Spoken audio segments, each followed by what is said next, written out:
तो इस वीडियो में हम बात करेंगे आईपीएल 2025 के बेस्ट ओपनर्स के बारे में। वो कौन से ऐसे ओपनर्स हैं जो कि अपनी टीम को ताबड़तोड़ शुरुआत दिला सकते हैं, जैसा कि हम सभी ने पिछले बार देखा था सनराइजर्स के केस में। और आप सभी को ओपनर्स की अहमियत का पता अच्छे से चल चुका है, क्योंकि अगर वो चल गए पहले 6 ओवर में तो एक तरह से एक टारगेट सेट हो जाता है और आने वाले जो बल्लेबाज होते हैं उनको बल्लेबाजी करने में काफी आसानी होती है। और आप सभी थोड़ा बहुत हैरान भी हो सकते हो, क्योंकि ये कोई फैन बेस एनालिसिस नहीं है। तो इस वीडियो को अंत तक देखिएगा। जो भी एनालिसिस की गई है वो स्टैट्स के बेसिस पर की गई है और वो स्टैट्स को मैं आपके सामने रखूंगा। आप सभी अगर सहमत हो तो कमेंट सेक्शन में बताना और अपने हिसाब से भी बताना कौन सी टीम की जो ओपनिंग लाइनअप है वो बेस्ट है। तो आइए शुरू करते हैं इस वीडियो को। अगर आपको हमारा ये कंटेंट पसंद आई तो हमारे चैनल को सब्सक्राइब करना ना भूलें। तो इसकी शुरुआत हम करते हैं 10वें नंबर से। तो 10वें नंबर पर जो टीम है वो है पंजाब। अब पंजाब को 10वें नंबर पर रखने का ये कारण है कि एक तो उनके पास प्रभु सिमरन सिंह है, जिनका की फॉर्म काफी अच्छा था आईपीएल 2024 में। ये टाइम के लिए हम मान सकते हैं वो अच्छे खिलाड़ी है। पर उनके साथ जो उनके जोड़ीदार आएंगे जॉस इंग्लिश, उनके पास आईपीएल का कोई भी एक्सपीरियंस नहीं है। उनके पास सिर्फ और सिर्फ इंटरनेशनल क्रिकेट का एक्सपीरियंस है। और आप सभी को पता है इंटरनेशनल क्रिकेट में अच्छा खेलना और आईपीएल में अच्छा खेलना, दोनों में जमीन आसमान का फर्क हो जाता है। पता नहीं क्यों आप ये समझ सकते हो रोहित शर्मा से। भाई रोहित शर्मा को जब आप नीली जर्सी पहना दो, वो आ जाते हैं इंडिया के लिए। जब वो T20 खेलते हैं तब उनकी बैटिंग देखो, और जब वो आईपीएल में खेलते हैं तब उनकी बैटिंग देखो। तो आप ये नहीं कह सकते हो कि एक जो ओडीआई का या फिर T20 का बहुत ही अच्छा बैट्समैन होगा इंटरनेशनल क्रिकेट में, वो आपको आईपीएल भी बहुत अच्छा खेल कर दिखाएगा। तो यहाँ पर बात यही आ जाती है कि प्रभु सिमरन सिंह के पास एक्सपीरियंस है, पर वो भी सिर्फ 34 मैच का।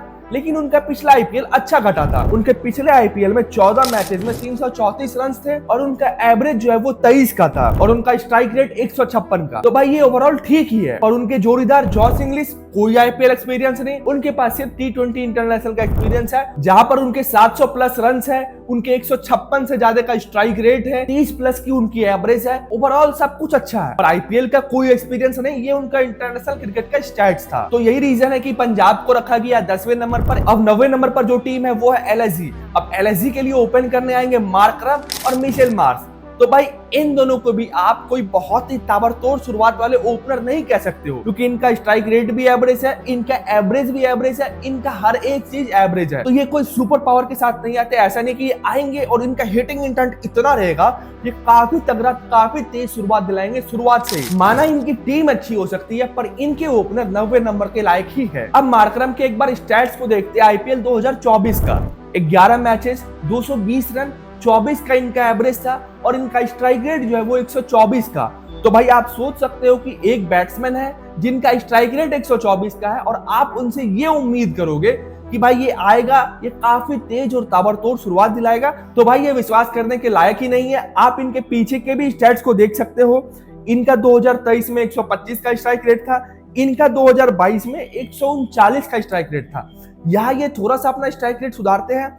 फिर आप चले जाओ 2021 में, तो वहां पर इनका स्ट्राइक रेट 120 का था। और ऐसा भी नहीं है कि इनके पास बहुत सारा एक्सपीरियंस है। 44 मैचेस का एक्सपीरियंस है। उन 44 मैच में 995 रन करना, 30 की एवरेज से, और इनका स्ट्राइक रेट 129 का। तो आपके पास ऐसे भी ओपनर होंगे जिनका स्ट्राइक रेट होगा 200 का, 150 का। तो भाई यहाँ पर ये मात खा जाएंगे स्ट्राइक रेट के मामले में। तो भाई मेरे हिसाब से ये टीम 90 नंबर पर सिर्फ और सिर्फ इसीलिए है। अब मिचेल मार्श का एक बार आप स्टैट्स देखो, तो मिचेल मार्श के पास 42 मैचेस का एक्सपीरियंस है आईपीएल में। इन 42 मैचेस में 666 रन करते हैं, इनका एवरेज 19 का है और इनका स्ट्राइक रेट भी 127 का है। अब आपको ये समझ में आ चुका होगा कि ये 90 नंबर पर क्यों है, क्योंकि इनके जो दो ओपनर है उनका स्ट्राइक रेट 130 के अंदर का है। आप आईपीएल जैसे बड़े टूर्नामेंट में ओपनिंग करने आते हो और अगर वहां आपके ओपनर का स्ट्राइक रेट 130 के अंदर हो, मतलब वो धीमा खेल रहा है, उनके स्ट्राइक रेट से ही पता चल रहा है। पर ये आईपीएल है, यहाँ कुछ भी हो सकता है। ऐसा भी हो सकता है कि ये दोनों बहुत ताबड़तोड़ शुरुआत भी दिला सकते हैं। ऐसा नहीं है कि ये तेज नहीं खेल सकते, ये उनका गेम प्ले है जो अपना नेचुरल गेम प्ले खेलते हैं। तो भाई ये अगर इससे हटकर खेलते हैं तो इनका स्ट्राइक रेट बढ़ भी सकता है। पर स्टैट्स के अकॉर्डिंग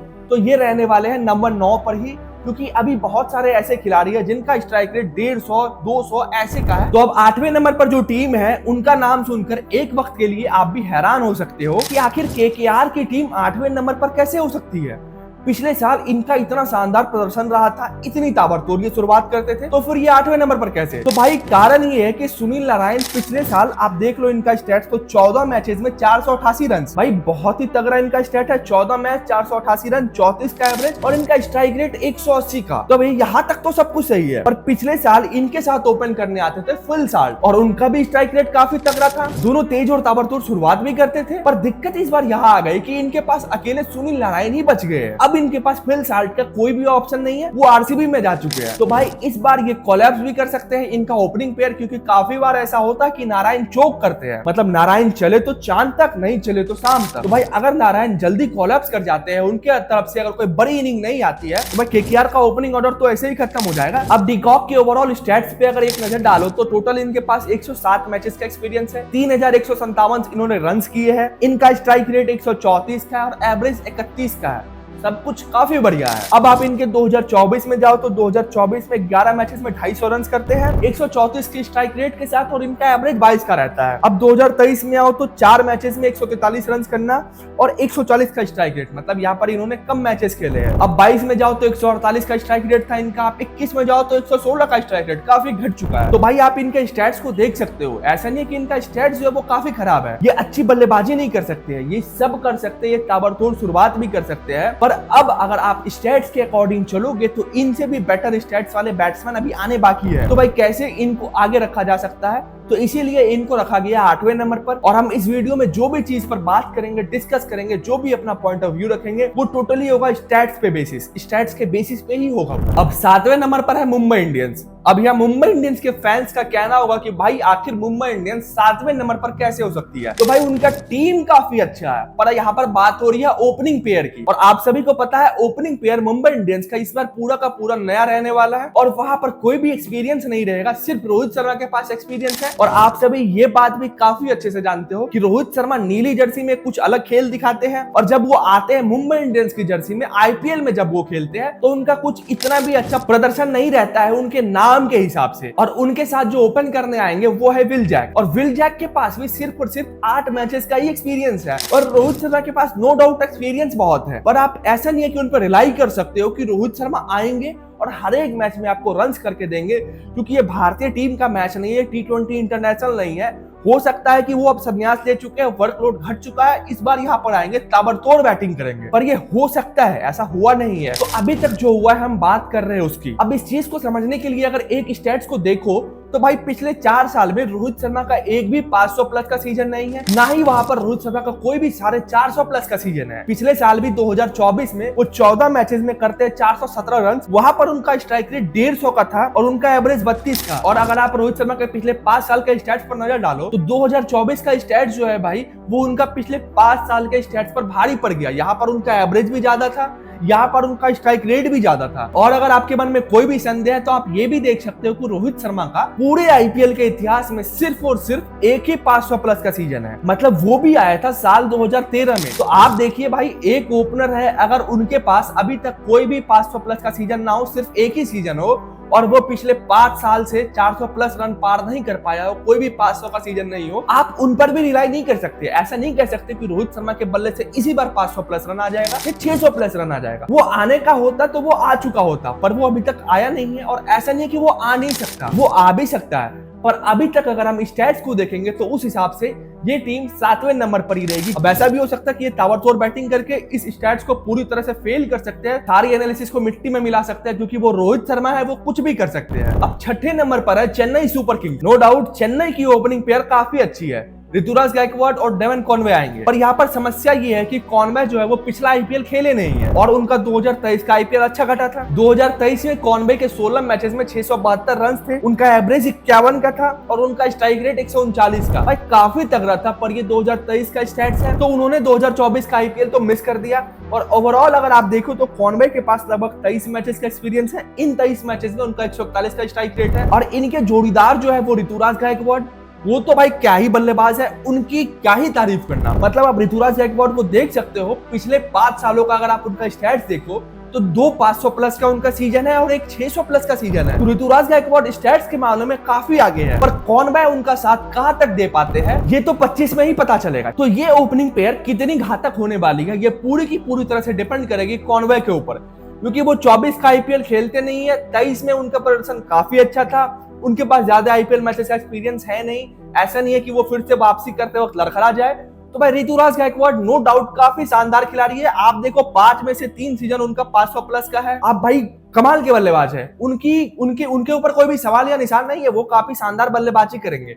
उनका अभी आप सैयद मुश्ताक अली ट्रॉफी देख लो, रणजी में देख लो, हर जगह वो अच्छी बल्लेबाजी कर रहे हैं। और ऋतुराज के ओवरऑल स्टैट्स पे भी आप एक नजर डाल लो, 66 मैचेस का एक्सपीरियंस है, 2380 रन करना, 41 का उनका एवरेज है, 136 का स्ट्राइक रेट है। तो भाई चेन्नई की टीम जो है वो ओपनिंग के मामले में नंबर 6 पर रहेगी, क्योंकि अभी और भी ओपनर्स आने वाले हैं, उनके स्टैट्स डेवन कॉनवे के स्टैट्स से काफी अच्छे हैं। और 5वें नंबर पर है राजस्थान रॉयल्स। इनके लिए ओपन करने आएंगे संजू सैमसन और यशस्वी जायसवाल। यशस्वी जायसवाल जो कि हर एक फॉर्मेट में भी भारत के लिए धमाल मचा रहे हैं, उनका आईपीएल में भी काफी अच्छा स्टैट्स है। और इनको मुंबई इंडियंस और चेन्नई से ऊपर इसलिए रखा गया है क्योंकि इनका दोनों ओपनर स्टेबल है। आप संजू सैमसन के स्टैट्स पर नजर डालो तो उनका भी 500 प्लस का सीजन है, जायसवाल का 600 प्लस का सीजन है, ये रिसेंट में हुआ है और ऐसा मुंबई इंडियंस के साथ नहीं था। तो इसलिए राजस्थान की टीम को उनके ऊपर रखा गया है, क्योंकि भाई यहाँ पर एक तो ये दोनों स्टेबल है, दोनों रन्स करेंगे, दोनों के पास एक्सपीरियंस है। यहाँ पर जायसवाल का एक्सपीरियंस विल जैक के एक्सपीरियंस से काफी ज्यादा है। और संजू सैमसन की आईपीएल 2024 में 15 मैचेस में 531 रन, 48 का इनका एवरेज, 153 का इनका स्ट्राइक रेट। और इनकी पारी सभी को याद होगी किस किस कंडीशन में ये बल्लेबाजी करते थे और कितनी तगड़ी बल्लेबाजी करते थे। तो भाई यहाँ पर नो डाउट संजू सैमसन का स्ट्राइक रेट हो, एवरेज हो, हर एक चीज हो बाकी की टीमों से अच्छा है, तो इनको ऊपर रखा गया है। और ऊपर से इनका 2023 में भी आप देख लो तो वहां पर भी 150 से ज्यादा का इनका स्ट्राइक रेट था। तो ये लगातार अच्छी बल्लेबाजी कर रहे हैं। और वहीं पर जायसवाल की ओवरऑल स्टैट्स पर आप नजर डालो तो इनका एक 600 प्लस रनों का सीजन आया था आईपीएल 2023 में। वहां पर 2023 में ये 14 मैचेस में 625 रन करते हैं और इनका 48 का एवरेज, 163 का स्ट्राइक रेट। आप आ जाओ 24 में भी अगर आप नजर डालो तो 24 में इनका 155 का स्ट्राइक रेट था। 24 में जायसवाल 15 मैचेस में 435 रन करते हैं। ये रन के मामले में भी आगे है और इनका स्ट्राइक रेट भी अच्छा है, इनका एवरेज भी अच्छा है और इनका ओवरऑल स्ट्राइक रेट भी 150 का है। तो भाई यही कारण है कि राजस्थान रॉयल्स को मुंबई और चेन्नई इन दोनों के ऊपर रखा गया है, क्योंकि इनके ओपनर काफी स्टेबल है और दोनों के पास अच्छा एक्सपीरियंस है, अच्छी बल्लेबाजी कर चुके हैं रिसेंट ईयर में। अब चौथे नंबर पर है गुजरात टाइटंस, क्योंकि इनके पास जो ओपनर है वो भी काफी काबिलियत रखते हैं। एक तो शुभमन गिल भाई जो कि काफी अच्छा स्पिन भी खेलेंगे, फास्ट भी खेलेंगे, पावर प्ले में रन बनाएंगे, गैप में रन निकालेंगे और लंबी लंबी हिटिंग भी कर सकते हैं। दूसरा इनके पास एक और जॉस बटलर नाम की तबाही का भी आगमन हो चुका है। मतलब जॉस बटलर और शुभमन गिल ये दोनों मिलकर काफी ताबड़तोड़ शुरुआत कर सकते हैं। और बटलर का स्ट्राइक रेट आप सभी को पता है, वो आते हैं या तो शुरुआत में टाइम लेंगे या तो शुरुआत से ही उनका स्ट्राइक रेट काफी अच्छा रहता है, नहीं तो वो मैक्सिमम टाइम वो आते हैं, शुरुआत में थोड़ा टाइम लेते हैं, 130 तक का स्ट्राइक रेट उनका रहता है, 125 130, फिर वो जब खत्म करते हैं इनिंग को, जब उनका इनिंग खत्म होता है उस टाइम पर वो 170 180 200 पर भी पहुंच जाते हैं। तो भाई जॉस बटलर टोटली बहुत ही डिफरेंट बल्लेबाज है और शुभमन गिल का उनको बहुत ही शानदार साथ मिलेगा, दोनों मिलकर काफी अच्छी बल्लेबाजी कर सकते हैं। अब अगर आप शुभमन गिल के स्टैट्स पर नजर डालो तो 2024 में 12 मैचेस में 426 रन, 38 का इनका एवरेज था और 147 का स्ट्राइक रेट। स्ट्राइक रेट भी अच्छा है, एवरेज भी अच्छा है बाकी की टीमों से, इसलिए ये वो आगे है और ये सही में काबिलियत रखते हैं कि ये कुछ भी कर सकते हैं पहले 6 ओवर में। अब यहाँ पर आप शुभमन गिल के 2023 के स्टैट्स को देख लो, 17 मैचेस में 890 रन करना, 157 से ज्यादा की स्ट्राइक रेट से। भाई इनका एवरेज वहां पर लगभग 58-59 का था। तो आप सोच सकते हो किस तरह की बल्लेबाजी ये कर रहे थे। ये 2023 का ही है, 2023 भी अच्छा गया, 24 भी अच्छा गया, तो नो डाउट 25 भी जाएगा, क्योंकि जिस तरह के बल्लेबाज है इनको वो मैदान भी काफी भाता है, तो वहां पर ये काफी अच्छी बल्लेबाजी करेंगे। अब इनके आप 22 में देखो, वहां पर 483 रन थे, 21 में 478 रन थे, 20 में 440 रन थे, मतलब सब जगह अच्छा है। बस 20 और 21 में इनको स्ट्राइक रेट का थोड़ा इशू था, फिर ये धीरे धीरे इंप्रूव करते गए। अब आते हैं इनके जोड़ीदार जॉस बटलर पे, और बटलर की अहमियत का पता सिर्फ और सिर्फ इसी बात से चल सकता है कि जब भी राजस्थान की टीम मुश्किल में होती थी वहां जॉस बटलर खड़े होते थे और वो बहुत ही इंपॉर्टेंट मैच निकाल कर देते थे राजस्थान की टीम को। वहां पर आना, शानदार बल्लेबाजी करना, जहां पर आपको साथ न मिले किसी बल्लेबाज का, वहां पर बटलर कारनामा करके दिखा चुके हैं। 2024 में इनके 11 मैचेस में 359 रन है, इनका एवरेज 39 का और स्ट्राइक रेट भी 140 का है। अब 2022 में अगर आप देखो तो जॉस बटलर के 17 मैचेस में 863 रन थे, वहां पर इनका एवरेज 57 का था और इनका स्ट्राइक रेट लगभग 150 का। तो भाई आप सोचो, ये दो बल्लेबाज है, दोनों का एक सीजन ऐसा रह चुका है पिछले 3-4 सीजन में जहां पर ये 800 से ज्यादा रन कर चुके हैं। तो ये टोटली काफी ही अच्छी बल्लेबाजी करने वाले हैं, दोनों पावर प्ले में तेज शुरुआत करेंगे, इसीलिए इनको रखा गया है नंबर 4 के पोजीशन पे। अब तीसरे नंबर पर है दिल्ली कैपिटल्स। अब इनका नाम सुनकर हैरान मत होना, क्योंकि यहाँ पर केएल राहुल है और केएल राहुल जहां पर होंगे वहां पर वो कंसिस्टेंट होकर रन्स करते हैं। आप इनके स्टैट्स पर नजर डालो, इनके पिछले 5 साल में 3 जो है वो 600 प्लस रनों का सीजन है और एक 500 प्लस रनों का सीजन है जो कि 2024 में आया है। तो आप सोच सकते हो, जिनके पिछले 5 साल में से 4 ऐसा सीजन रहा हो जहां पर वो 500 से ज्यादा रन करते हैं, और अगर आप ऐसे समझे तो 3 600 प्लस रनों का सीजन और एक 500 प्लस रनों का सीजन, 5 में से 4 बार ये इतने कंसिस्टेंट होकर रन्स कर देते हैं कि इनका 3 जो है 600 प्लस का सीजन हो जाता है और एक 500 प्लस का सीजन हो जाता है। तो भाई इनकी 3 नंबर की जगह तो बनती है, क्योंकि इनके पास जैक फ्रेजर भी है और जैक फ्रेजर आएंगे भाई, वो भी ताबड़तोड़ शुरुआत करेंगे। उनका पिछला 9 मैचेस में 330 रन थे भाई, वहां पर 36 का एवरेज था, उनका स्ट्राइक रेट 234 का। तो भाई केएल राहुल के साथ जैक फ्रेजर और वो दिल्ली में भाई, दिल्ली के होम ग्राउंड पर भाई काफी धमाल मचाएंगे। और आप केएल राहुल को देख सकते हो कि कितने वो सक्सेसफुल है। 5 में से 3 उनका 600 प्लस, एक उनका 500 प्लस, तो लगातार रन कर रहे हैं। तो इनको अगर 3 नंबर पर ना रखा जाए तो ये थोड़ा नाइंसाफी हो सकता है, क्योंकि कोई चोक कर भी सकता है पर केएल राहुल चोक नहीं करेंगे, ये रन्स करते हैं। भले इनका स्ट्राइक रेट थोड़ा मैटर करता है, स्ट्राइक रेट भी ये बढ़ा लेते हैं। जब पंजाब में थे, याद करो किस तरह की ताबड़तोड़ बल्लेबाजी करते थे। तो लखनऊ की पिछले बार की इनकी होम ग्राउंड थी, वहां पर बॉल फंस कर आती थी, स्पिन ट्रैक रहता था, तो वहां पर धीमी पिच भी धीमी थी, तो इसीलिए वहां पर केएल राहुल का स्ट्राइक रेट थोड़ा धीमा रहता था। पर भाई दिल्ली के लिए जब ये खेलेंगे क्या ही धूम मचाएंगे। और अब दूसरे नंबर पर जो टीम है, उनका नाम अगर आप सुनोगे तो आप सभी में काफी भौकाल मच सकता है। आप सभी सोचोगे कि कहीं ये फैन बेस एनालिसिस तो नहीं है। तो आप एक बार देख सकते हो कि सभी टीमों के स्टैट्स को सामने रखा गया है, या फिर हर एक टीम की, केएल राहुल हो कोई भी हो, तो जिस तरह से केएल राहुल कंसिस्टेंसी के साथ रन्स करते हैं भाई, उसी तरह से तो विराट कोहली भी करते हैं। और विराट कोहली का सीजन केएल राहुल के सीजन से भी ज्यादा लंबा आता है। भले ही आरसीबी की टीम कितनी भी घटिया हो, उनकी बैटिंग लाइनअप कोलैप्स कर जाए, वो आईपीएल का कप ना उठा पाई, वो बात की बात है। पर आप यहाँ पर बात कर रहे हो ओपनिंग की, किस टीम की ओपनिंग लाइनअप बेस्ट है, तो भाई आप विराट कोहली को कैसे बोल सकते हो। विराट कोहली जहां रहेंगे वो रन्स करते हैं। उनका आप सीजन देख लो, पहले उनके स्टैट्स पर एक नजर डालते हैं। 2024 में विराट कोहली के 15 मैचेस में 741 रन थे, उनका एवरेज 61 का था। भाई काफी ज्यादा नहीं हो जाता ये, और वो भी विराट कोहली के स्ट्राइक रेट पर बार बार सवाल उठाया जाता है। इनका स्ट्राइक रेट भी 154 का था। अब 2023 में विराट कोहली के 14 मैचेस में 639 रन थे, इनका एवरेज जो है 50 प्लस का था, इनका स्ट्राइक रेट 139-40 का रहता है। तो भाई आप देखो, लगातार 2 साल 2 600 प्लस रन, एक बार 639, एक बार 741। तो भाई विराट कोहली लगातार रन करते हैं, इस पर कोई डाउट कर ही नहीं सकता। अब इनके 22 में देखो 341, इनके 21 में देखो 405। अब इनका एक और थोड़ा रिकॉर्ड देखते हैं, थोड़ा पीछे जाते हैं, ये कितने कंसिस्टेंट होकर रन्स करते हैं। भाई ये कई भी बल्लेबाजी करे, रन्स करना इनकी आदत है। 2018 में 530 रन, 2016 में 973, 2016 में 973, आप सोच सकते हो। 2013 में ही इनके बल्ले से 634 रनों का सीजन आ चुका था। तो भाई विराट कोहली काफी कंसिस्टेंट होकर रन्स करते हैं, इस पर किसी को संदेह नहीं रहना चाहिए। आप उनके स्टैट्स को देख सकते हो, और अगर इनको 2 नंबर पर रखा गया है तो इनके पास मतलब एक और हथियार है, वो है फिल साल्ट। और सभी को पता है कि फिल साल्ट का आईपीएल 2024 कैसा गुजरा था। कोलकाता की टीम को फाइनल तक ले जाने में इनका भी एक बहुत बड़ा हाथ था। तो जब फिल साल्ट और विराट कोहली ओपन करने आएंगे तो भाई क्या कमाल की ये जोड़ी बनेगी, और काफी एंटरटेनमेंट का ये सोर्स भी बनेगा आरसीबी के फैंस के लिए, क्योंकि चिन्ना स्वामी में काफी कुछ होने वाला है। छक्के चौके से शुरुआत होने वाली है भाई आईपीएल के पहले पावर प्ले में 6 ओवर में, तो ये लोग बहुत रन बरसाएंगे। विराट कोहली भी तेज बैटिंग कर सकते हैं और फिल साल्ट तो करते ही है। फिल साल्ट का अगर आप 2024 का स्टैट्स देखो तो 12 मैचेस में 435 रन करना, इनका स्ट्राइक रेट 182 का था। तो भाई दोनों तरफ तबाही, और भाई बॉलर्स का क्या होगा वो तो मैच में ही पता चलेगा। तो अब हम आ चुके हैं ओपनर्स के आखिरी पड़ाव पर, और एक ही टीम बची है, तो वही टीम रहने वाली है नंबर 1 पर, और वो डिजर्व भी करती है, और वो टीम है सनराइजर्स हैदराबाद। क्योंकि इनके पास है ट्रेविस हेड और अभिषेक शर्मा। एक तो ट्रेविस हेड जिस तरह की बल्लेबाजी करते हैं भाई, उनका 170 180 का स्ट्राइक रेट आम बात था आईपीएल 2024 में। वहां पर इतनी ताबड़तोड़ बैटिंग करने की इन दोनों के बदौलत सनराइजर्स की टीम काफी बार 250 रनों का आंकड़ा पार कर जाती है। आप सोचिए, जिस आईपीएल में 250 रन पार करना इतनी भी आम बात नहीं थी, वहां पर ये दोनों आते हैं और इस चीज को काफी आसान कर देते हैं कि जैसे कि 250 रनों का आंकड़ा पार करना तो काफी आसान हो गया है। पावर प्ले में इनकी इतनी ताबड़तोड़ बैटिंग होती थी कि 100 प्लस रन करना इनके लिए आम बात हो गया था। और अगर आप स्टैट्स पर नजर डालो ट्रेविस हेड की, तो 15 मैचेस में 567 रन करना, इनका स्ट्राइक रेट 192 का था और इनका एवरेज 40 का था। और सबसे खास बात जो है, अकेले 32 छक्के लगाते हैं।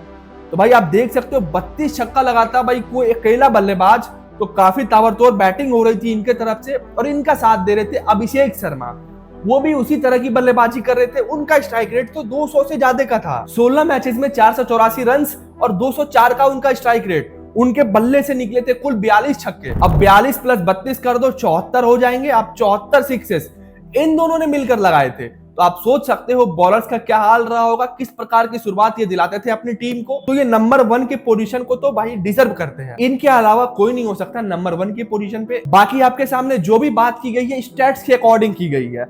हर एक प्लेयर का स्टैट्स आपके सामने रखा गया है। पिछले 4-5 सालों का स्टैट्स से आप एक नजर डालें, उसके बाद आप डिसाइड करें कि क्या परफेक्ट हो सकता है।